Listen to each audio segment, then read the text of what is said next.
இப்ப நடந்துட்டு இருக்கக்கூடிய ரஷ்யா, உக்ரைன் பிரச்சனை இருக்குல்லங்க. இந்த பிரச்சனையில இந்த வருஷத்தோட இறுதிக்குள்ள இந்த பிரச்சனை முடிஞ்சிரும். அதுல எந்த ஒரு மாற்றமும் இல்ல. அதாவது 2025ஓட இறுதிக்குள்ள. ஆனா, அதுக்கு முன்னாடி ரஷ்யா இருக்கிறாங்க இல்லையா? ப்ரோவேரி, போரோசில் இந்த பகுதியெல்லாம் அணு ஆயுதம் பயன்படுத்துறதுக்கு வாய்ப்பு இருக்கு அப்படிங்கிறது போல, உக்ரைனோட ஜியோ ஸ்ட்ராட்டஜிஸ்ட் இருப்பாங்களே, அந்த வீடியோல இருக்கிற அந்த நபர் தான் மெக்னஸ்கல்சன் அவர்கள். ஸோ அவர் வந்து பார்த்தீங்கன்னா, இது போல பேட்டி குடுத்துட்டு இருந்திருக்கிறாரு இன்டர்வியூல, மீடியாக்கள்ல. இது மிக பெரும் பேசுபொருளா இருக்கு.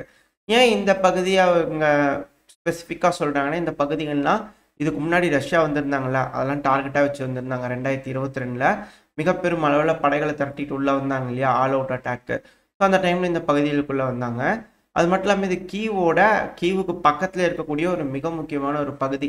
இந்த டினிப்பர் ரிவருக்கு கிழக்கு பகுதியில இருக்குன்னு வச்சுக்கோங்களேன். கீவோட கிழக்கு பகுதியில, கீவுக்கு பக்கத்திலேயே இருக்கக்கூடியது தான் இந்த 2 செட்டில்மெண்ட்டுமே. ஸோ இது 2மே மிக முக்கியமான ஒரு டவுன்ஸு. இந்த டவுன்ஸ பெருமளவுல டிஃபெண்ட் பண்ணாலே போதும். ஏன்னா இது எல்லாமே லாஜிஸ்டிக்கல் ஹப்பா இருக்கு. இவர் இப்ப இத ஹைலைட் பண்றாருன்னா, இத்தன நாளா பெல்ட் வந்து பார்த்தீங்கன்னா, இந்த சப்ளை செயின் பெல்ட் ஒடசா, பால்டோவா, ஜாப்ரோசியா இந்த சைடுல இருந்து இல்லையா? கெர்சன் இந்த சைடுல. அது அப்படியே இதுக்கப்புறம் இந்த சைடுல பெல்ட்டுக்கு மாறுமா? அப்படிங்கிற ஒரு கேள்வி இருக்கு. ஏன்னா ஒரு வேளை பெலருஸ தாக்குறாங்க அப்படின்னா, இந்த போரோசில் இந்த பகுதியெல்லாம் வந்து பார்த்தீங்கன்னா, அதிக அளவுல லாஜிஸ்டிக்கல் ஹப்பா பயன்படுத்தலாம். இந்த இடத்துல கொண்டு வந்து அதிகமான ஆயுதங்கள் வச்சுக்கிறதுனால, பெலருஸ்க்கும் சப்ளை பண்ண முடியும். அட் த சேம் டைம் பெலருஸ்குள்ள அஃபென்சிவ் ஆப்பரேஷன்ல ஈடுபட்டிருக்கிற நபருக்கும் சப்ளை பண்ண முடியும். அட் த சேம் டைம் ஆ கிழக்கு பகுதியில, அதாவது உக்ரைனோட கிழக்கு பகுதியில வந்து பார்த்தீங்கன்னா, இப்ப ரஷ்யாவோட சண்டை பிடிச்சிட்டு இருக்காங்க இல்லையா? Front lines Donetsk, Luhansk. So அந்த பகுதிக்கு சப்ளை பண்ண முடியும். ஸோ இதுக்கப்புறம் கான்சன்ட்ரேஷன்ல இந்த பகுதியில இருக்குமா? அப்படின்ற கேள்விகள் வர ஆரம்பிச்சிருக்கு. அது மட்டும் இல்லாம ரஷ்யா இந்த காலத்துல வந்து பார்த்தீங்கன்னா, பக்ரோஸ்க் பகுதி பயங்கரமான ஷெல்லிங், மிர்னோகிராட் பகுதியெல்லாம் பயங்கரமான ஷெல்லிங் பண்ணிக்கிறதா சொல்லிக்கிறாங்க. அதாவது தாக்குதல் நடக்கிறதெல்லாம் வேற. அது இப்போ டின்ப்ரோ பெட்ரோவிஸ்க்ல இந்த பகுதியில ஹோட்டல்ல தாக்குதல் நடக்கலையா? ட்ரோன் தாக்குதல் அதெல்லாம் தனியா சொல்லுவாங்க. பட் இது போல ஷெல்லிங் நடக்கிறதெல்லாம் வந்து பார்த்தீங்கன்னா, பெருமளவுல கவுண்ட் வராது. இது எப்பவாச்சும் ஒரு நாள் ஏதாவது ஜெனரல் ஸ்டாஃப் தரப்புலேருந்து குடுத்தா தான் நம்மளுக்கு தெரிய வரும்.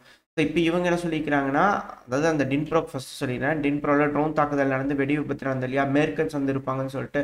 ஸோ அதோட ஆஃப்டர் எஃபெக்ட் என்ன நடந்திருக்கு அப்படிங்கிறது காட்டிக்கிறாங்க. அந்த இடத்துல ஹோட்டல் இருந்துச்சாப்பா? எப்போ? எத்தனை வருஷத்துக்கு முன்னாடி? அப்படிங்கிறத போல கேட்குற மாதிரி இருக்கு. இப்போ ஷெல்லிங் வந்து பார்த்தீங்கன்னா, பக்ரோஸ்க் பகுதி. பக்ரோஸ்க்ல மக்கள் வாழும் பகுதிங்கிறாங்க. ஆக்சுவலா அந்த இடத்துலலாம் ஆர்ட்லரிக்காக பயன்படுத்திக்கிட்டு இருந்தாங்க. அது தெரிஞ்சுக்கிட்டு ரஷ்யா ஷெல்லிங் பண்ணிக்கிறாங்க அப்படிங்கிற சொல்லிட்டு இருக்காங்க. அடுத்தது வந்து பார்த்தீங்கன்னா மெர்னோகிராட். ஸோ இது எல்லாமே ஃப்ரண்ட் லைன் பக்கத்தில் இருக்கக்கூடிய பொசிஷன்ஸ்.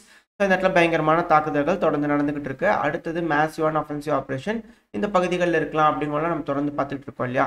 ஸோ இந்த பகுதிகளில் திரும்ப ஷெல்லிங்காக மிக பெருமளவில் ஸ்டார்ட் பண்ணிக்கிறாங்க ரஷ்யா அப்படிங்கிற புரிஞ்சக்கூடியது. ஏன்னா கர்ஸ்க் ஆப்ரேஷன் முடிஞ்சிடுச்சு. கர்ஸ்கில் பெருமளவில் வீரர்களை அக்குமுலேட் பண்ணியிருப்பாங்க பல இடத்துலேருந்து எடுத்து. ஸோ இப்போ இந்த வீரர்களை வேற இடத்துல டிப்ளாய் பண்ணாங்க அப்படின்னா, இப்போ இவங்க எல்லாத்தையும் இந்த பகுதியிலேருந்து அஃபென்சிவ் ஆப்ரேஷனுக்கு யூஸ் பண்ணலாம் இல்லையா? ஸோ அது போல யோசிக்கிறாங்களா அப்படின்ற கேள்விகள் வருது.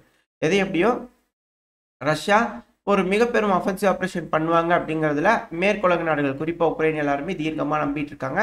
அதுக்கான ப்ரிப்பரேஷன் ஒர்க் போயிட்டு இருக்கு அப்படிங்கிறத மட்டும் புரிஞ்சுக்க முடியுது. இப்போ இந்த சமயத்தில் வந்து பார்த்தீங்கன்னா, உக்ரைன் ஸ்பேஸ் ஃபோர்ஸை பற்றி பேச ஆரம்பிச்சிருக்காங்க. உக்ரைனில் நம்ம ஏங்க ஸ்பேஸ் ஃபோர்ஸை வந்து கிரியேட் பண்ணக்கூடாது?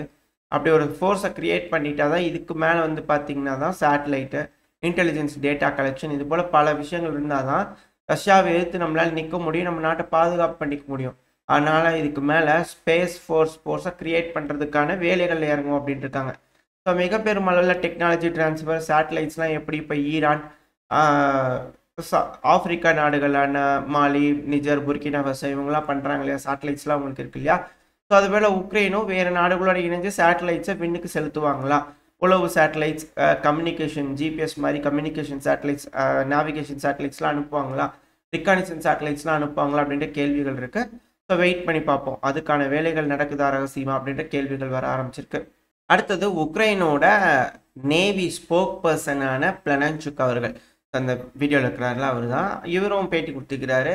உக்ரைனில் இருக்கக்கூடிய சேனல்ஸ் தான் மீடியாஸ்க்கு பேட்டி கொடுத்துக்கிறாரு. இவர் என்ன சொல்லிக்கிறார் அப்படின்னா, கருங்கடல் என்ன பெருசாக அண்டா சைஸுக்காக இருக்குது, குட்டி ஒன்று தான் இருக்குது, மானிட்டர் பண்ணுறது என்ன கஷ்டமா? இப்போலாம் வந்து பார்த்தீங்கன்னா ரிகானிசன் ட்ரோன்கள், சப்மரைன் ட்ரோன்கள், சர்ஃபேஸ் ட்ரோன்கள் இதை வச்சாலே பண்ணிக்கலாங்க எல்லாம் ஈஸியாக.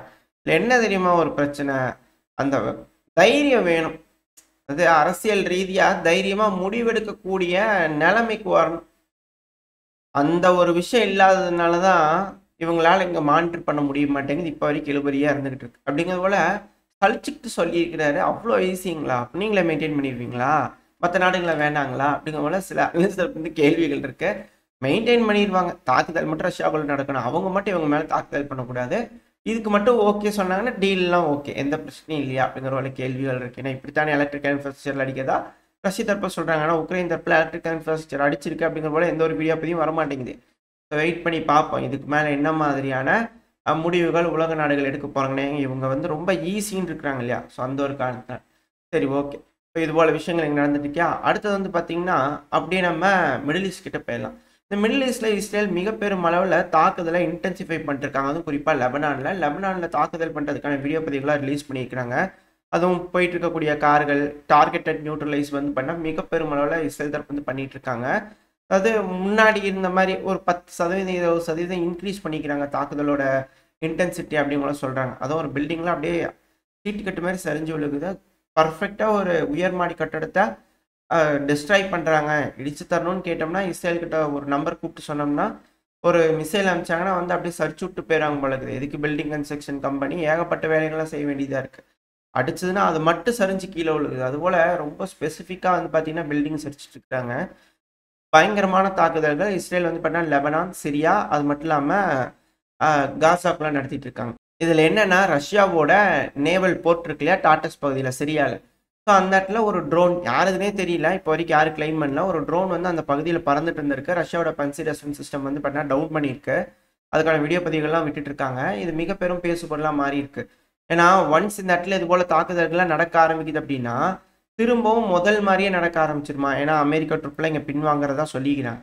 ஸோ ஒரு வேளை நடந்துருச்சு அப்படின்னா யார் இதை செய்கிறா? அப்போ ரஷ்யா மேலே இது போல் ஏதோ ஒரு இடத்துல காசு கொடுத்து ரஷ்யாவோட அட்டாக் மட்டும் அடிங்க அப்படிங்கிறது போல, பேஸ் மட்டும் அடிங்க அப்படிங்கிற போல ஏதோ ஒரு கும்பல் கிளம்பிடுச்சு அப்படின்னா இதுக்கு பதிலடி கொடுக்கும் விதமாக ரஷ்யா என்ன மாதிரியான முடிவுகள் எடுப்பாங்க அப்படிங்கிற ஒரு கேள்வி வருது. இது எந்த மாதிரியான விளைவுகளை சிரியாக்குள்ளே ஏற்படுத்தும்? அதாவது சிரியாவோட HTS புதுசாக ஒரு அரசாங்கம் உருவாக்குறதா சொல்லிக்கிறாங்க. ஆனால் முதல்ல அது உங்கள் கட்டுப்பாட்டுக்குள்ளே இருக்குமா? முதல்ல முழு சிரியாவுமே அப்படின்ற கேள்வி இருக்குமா? அதாவது சிரியாவாக இருக்குமா அப்படின்ற கேள்விகள் பலதும் இருக்குது. ஏன்னா பல அமைப்புகள் பல விஷயங்கள் இருக்கிறதுனால திரும்ப ரஷ்யா வந்து ஏர் ஸ்ட்ரைக் பல இடங்களில் பண்ண ஆரம்பிப்பாங்களா அப்படின்ற கேள்விகள் இருக்குது. நெகட்டிவாக இருக்கக்கூடிய கும்பல்கள் ஏகப்பட்ட விஷயங்கள் இது போல் வந்துட்டு இருக்கு.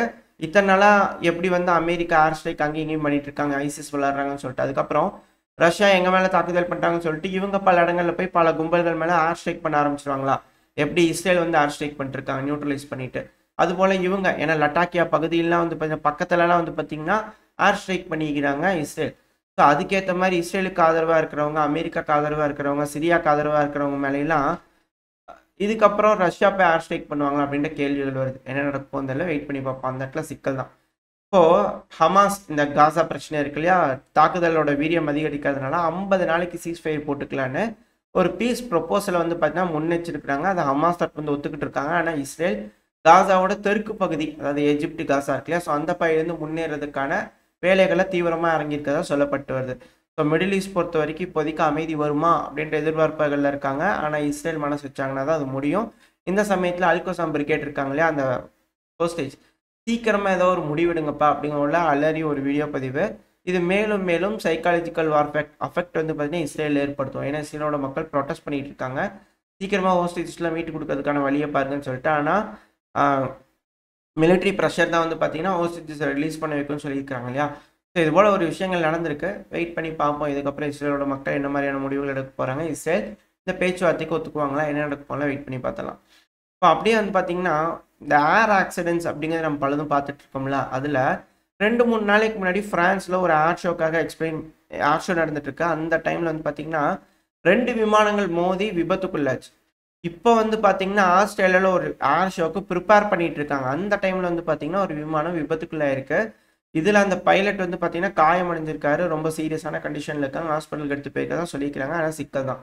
இதே ஃப்ரான்ஸில் வந்து பார்த்தீங்கன்னா விமானிகள் இறந்துருக்காங்க அப்படிங்கிற செய்திகள்லாம் வந்துகிட்டு இருக்கு. இதே போல் ஒரு ஏர் ஷோவில் ஆக்சிடென்ட் தான் நம்ம சவுத் ஆஃப்ரிக்காவில் பார்த்துருந்தோம். ஏர் ஷோவில் ஏகப்பட்ட ஆக்சிடென்ட்ஸ் நடக்குது, என்ன காரணம் அப்படிங்கிற கேள்வி இருக்குது.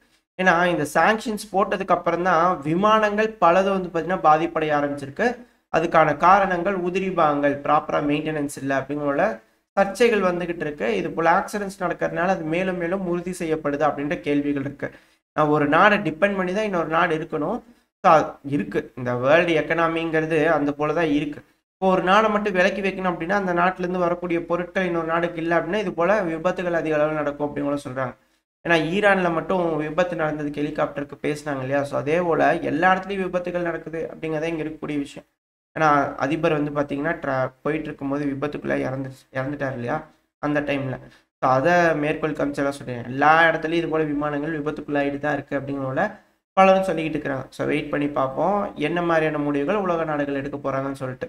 அடுத்தது அப்படியே நம்மகிட்ட வந்துட்டோம்னா, ஜம்மு காஷ்மீர் பகுதியில வந்து பார்த்தீங்கன்னா, 2 தீவிரவாதிகள நியூட்ரலைஸ் பண்ணதா 2 நாள் முன்னாடி செய்திகள் வந்தது. இப்ப 16 நக்சலைட்ஸ வந்து பார்த்தீங்கன்னா, சத்தீஸ்கர் பகுதியில நியூட்ரலைஸ் பண்ணதா செய்திகள் வந்துகிட்டு இருக்கு. தீவிரவாத தாக்குதல் அப்படிங்கிறது பல இடங்கள்லயும் அதிகரிச்சிருக்கு அப்படிங்கிற மாற்று கருத்துல, அதுவும் குறிப்பா இப்படி இக்கட்டான ஒரு சூழ்நிலையில நம்ம நாட்டிலயும் அதிகரிச்சுக்கிட்டு இருக்கு அப்படிங்கிறத நம்மளால புரிஞ்சுக்க முடியுது. இதுல நம்மளோட ராணுவ வீரர்களும் காயமடைஞ்சிருக்காங்க அப்படிங்கிற செய்திகள் வருது. அப்படியே நம்மளோட அண்டை நாடான பங்களாதேஷுக்கு போயிட்டோன்னா, யூனிஸ் அவர்கள் அவர் வந்து பண்ண டெம்பரவரியா தான் இருக்காரு.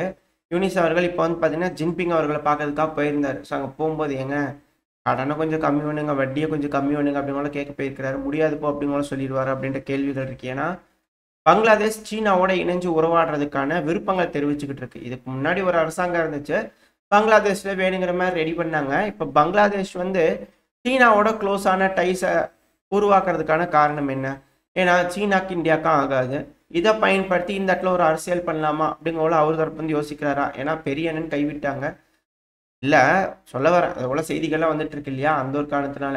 அது உண்மை அப்படிங்கிறது போலலாம் இல்ல. மேபி இருக்கலாம், இல்லாமலும் இருக்கலாம். ஏன்னா, பங்களாதேஷ்ல வந்து பார்த்தீங்கன்னா, ஆட்சி கவிழ்ப்பு வர்றதுக்கு திரும்பவும் வாய்ப்புகள் இருக்கு அப்படிங்கிற போல ஏகப்பட்ட விஷயங்கள் வந்துகிட்டு இருக்கு. இப்ப யூனிஸ் அவர்கள் வந்து பார்த்தீங்கன்னா, சீனாவோட பேசி எல்லாம் பண்ணிட்டு இருக்கும்போது, மேபி சீனாக்கும், இந்தியாவுக்கும் நடுவுல வந்து பார்த்தீங்கன்னா, பேச்சுவார்த்தைகள் நடந்துட்டு இருக்கு இல்லையா? அது வேண்டாம் அப்படிங்கிறது போல முடிவெடுக்கிற அளவுக்கு இவர் செஞ்சு வச்சுருவாரா? அதாவது அத ப்ராப்பரா சேனலைஸ் பண்ணி, அமெரிக்கா திட்டத்த வந்து பார்த்தீங்கன்னா, அதாவது அவங்களுக்குள்ள ஒரு திட்டம் இருக்கும் இல்லையா? எப்படியாவது சீனாக்கு அகைன்ஸ்டா இந்தியாவ திருப்பி விடணும் அப்படிங்கிறது போல இருக்கலாம் இல்லையா? ஸோ அந்த திட்டத்துக்கு இவரு வலை பின்னிட்டுருக்கிறாரா சதி வலை அப்படிங்கிற கேள்விகள்லாம் வர ஆரம்பிச்சிருக்கு. எது எப்படி எப்படி போயிருக்காரு, போய் வரிய கம்மி பண்ணுங்க அப்படிங்கிற கேட்டு வந்துக்கிறாங்க. அடுத்தது மயன்மார்க்கு வந்துட்டோம்னா 1000க்கும் மேற்பட்ட நபர்கள் 1100, 1200ங்கிறாங்க. எர்த்குவாக் நடந்துச்சு இல்லையா? ஸோ அதனால 1000க்கும் மேற்பட்ட நபர்கள் இறந்துட்டாங்க அப்படிங்கிற செய்திகள் வந்துகிட்டு இருக்கு. இதுக்கு பல நாடுகளும் வந்து பார்த்தீங்கன்னா, இன்க்ளூடிங் நம்ம, ரஷ்யா பல நாடுகளும் உதவிக்கரம் நீட்டியிருக்கிறாங்க. அந்த இன்னல்கள்ல இருந்து மீண்டு வருவாங்க மயன்மார் அப்படிங்கிற மாற்றுக்கருத்து. அடுத்து அப்படியே பிரேசில் கிட்ட வந்துட்டோம் அப்படின்னா, பிரேசிலோட அதிபரான லுலா அவர்கள் பம்பரமாட்ட வேலை செஞ்சுட்டு இருக்காருங்க. ஏன்னா இந்த ஜூலை மாசம் வந்து பிரிக்ஸ் மீட்டிங் நடக்க போகுது இல்லையா? ஸோ அந்த பிரிக்ஸ் மீட்டிங்கை ரொம்ப கிராண்ட் சக்ஸஸ் பண்ணணும். மிக முக்கியமான முடிவுகள்லாம் எடுக்கணும். ரொம்ப பெரிய பிளாட்ஃபார்மா இருக்கணும். பம்பரமாட்டம் சுத்திட்டு இருக்கிறாரு. அதுவும் வியட்நாம்ல வாங்க, பொருளாதார மையமா இருக்கிறீங்க, வந்து ஜாயின் பண்ணுங்க, வாங்க வந்து அட்டன் பண்ணுங்க அப்படிங்கிறவங்கள கூப்பிட்டுருக்காங்க. ஜாயின் பண்ணிடுவாங்களா அப்படிங்கிற கேள்விகள் இருக்கு. அது மிக முக்கியமான டிசிஷன்ஸ்லாம் இந்த ஜூலை மாசத்துல எட்டப்படும் அப்படிங்கிற சொல்றாங்க. பிரிக்ஸ் நாடுகள் ஒருங்கிணையுமா அப்படின்ற கேள்விகள் இருக்கு. வெயிட் பண்ணி பார்ப்போம். என்ன மாதிரியான முடிவுகள் பிரிக்ஸ் நாடுகள் எடுக்க போறாங்க, இதனால உலகத்துல என்ன மாதிரியான மாற்றங்கள் வரப்போகுது அப்படிங்கலாம் வெயிட் பண்ணி பார்த்துலாம். ஓரளவுக்கான தகவல்கள் இந்த பதில பார்த்துருப்போம்னு நினைக்கிறேன். இதோட இந்த பதிவு நான் முடிச்சுக்கலாம். இந்த பதிவு எப்படி இருந்துச்சு, உங்களுக்கு பிடிச்சிருக்கா? பிடிச்சா லைக் பண்ணிட்டு உங்க ஃப்ரெண்ட்ஸ் ஃபேமிலியோட ஷேர் பண்ணிக்கோங்க. அது கூடவே மறக்காம இந்த பதிவு பத்தின உங்களோட கருத்துக்களை கமெண்ட் செக்ஷன்ல சொல்லுங்க. இந்த பதிவு நல்லா இருக்கும்ன்ற நம்பிக்கையில அடுத்த போய் உங்களை சந்திக்கிறேன். Stay safe. பை.